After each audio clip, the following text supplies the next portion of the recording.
yo, mən onda gəlməyəcəyəm. Mən Ay, qorxuram. niye Dedim denen özünden? çıldıracaq. Hayır ya özünden sanki denen ya. Hə, Lilliput. Ay Allah aşkına gidip Rehman'ın kucağına hoplanıp video çeken kızsan da yani sen ne sen başa düşsen denen. O Rəhmandaşı petuxdur, zəhlim geyir o gedədən. Vallahi Allah haqqı.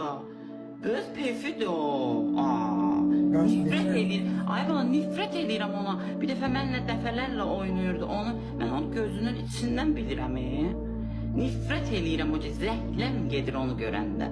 Ama bir şey diyeceğim bu çok büyük bir iddiamdı ya. Vay, nə iddiamdı qız. Əzbər bilirəm. Bilmirəm mən. Al, bax bu işığa çox baxımcı elədi. Nasıl o sevgilisi var axı? Qız. Sən Allah.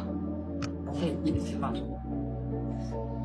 Vallahi ben ilk defa düştüm. Qız Quranın olsun. Qız yaxşı səndə dayı. Vallahi ilk defa Allah. Sən istəyilənmirsən ay Velzar elə şeyləri. Ne aslında hiç Qız silemedim. elə tülçüdür. Bax elə bax gözdən gülür. Asiyaqsı. Ay bacı kim ne dediyse mənə ne özel hayatına.